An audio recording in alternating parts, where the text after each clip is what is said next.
اے پیغمبر صلی اللہ علیہ وآلہ وسلم، لوگوں سے کہہ دو کہ میرے پاس وحی آئی ہے کہ جنوں کی ایک جماعت نے اس کتاب کو سنا تو کہنے لگے کہ ہم نے ایک عجیب قرآن سنا جو بھلائی کا رستہ بتاتا ہے، سو ہم اس پر ایمان لے آئے، اور ہم اپنے پروردگار کے ساتھ کسی کو شریک نہیں بنائیں گے، اور یہ کہ ہمارے پروردگار کی شان بہت بلند ہے، وہ نہ بیوی رکھتا ہے نہ اولاد، اور یہ کہ ہم میں سے کوئی بے وقوف اللہ کے بارے میں جھوٹ گھڑتا ہے، اور ہمارا یہ خیال تھا کہ انسان اور جن اللہ کی نسبت جھوٹ نہیں بولیں گے، اور یہ کہ بعض بنی آدم بعض جنات کی پناہ لیا کرتے تھے تو اس سے ان کی سرکشی اور بڑھ گئی تھی، اور یہ کہ ان کا بھی یہی اعتقاد تھا جس طرح تمہارا تھا کہ اللہ کسی کو نہیں زندہ کرے گا، اور یہ کہ ہم نے آسمان کو ٹٹولا تو اس کو مضبوط چوکیداروں اور انگاروں سے بھرا ہوا پایا، اور یہ کہ پہلے ہم وہاں بہت سے مقامات پر فرشتوں کی باتیں سننے کے لیے بیٹھا کرتے تھے، اب کوئی سننا چاہے تو اپنے لیے انگارہ تیار پاتا ہے، اور یہ کہ ہمیں معلوم نہیں کہ اس سے اہل زمین کے ساتھ برائی مقصود ہے یا ان کے پروردگار نے ان کی بھلائی کا ارادہ فرمایا ہے، اور یہ کہ ہم میں بعض نیک ہیں اور بعض دوسری طرح کے، ہمارے کئی طرح کے مذہب ہیں، اور یہ کہ ہم نے سمجھ لیا ہے کہ ہم زمین میں خواہ کہیں ہوں اللہ کو ہرا نہیں سکتے اور نہ بھاگ کر اس کو تھکا سکتے ہیں، اور جب ہم نے ہدایت کی کتاب سنی اس پر ایمان لے آئے، سو جو شخص اپنے پروردگار پر ایمان لاتا ہے تو اس کو نہ نقصان کا خوف ہے نہ کسی طرح کے ظلم کا،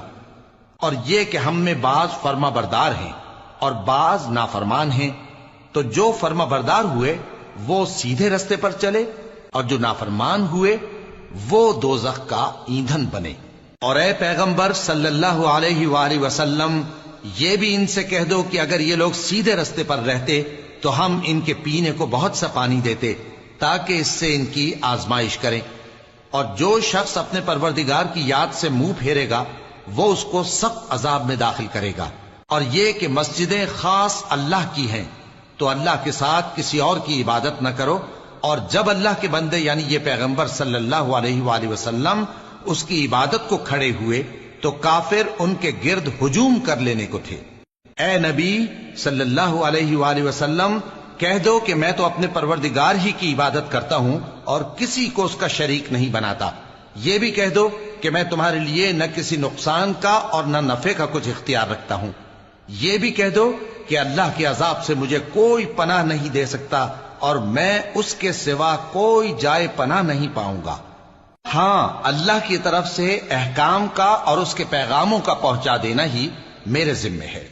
اور جو شخص اللہ اور اس کے پیغمبر کی نافرمانی کرے گا تو ایسوں کے لیے جہنم کی آگ ہے، وہ ہمیشہ ہمیشہ اس میں رہیں گے، یہاں تک کہ جب یہ لوگ وہ دن دیکھ لیں گے جس کا ان سے وعدہ کیا جاتا ہے، تب ان کو معلوم ہو جائے گا کہ مددگار کس کے کمزور ہیں اور شمار کن کا تھوڑا ہے۔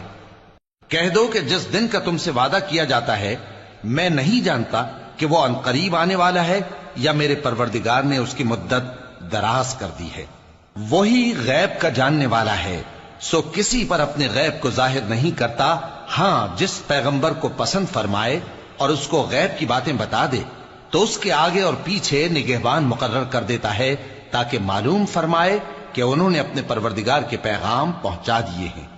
اور یوں تو اس نے ان کی سب چیزوں کا ہر طرف سے احاطہ کر رکھا ہے اور ایک ایک چیز گن رکھی ہے۔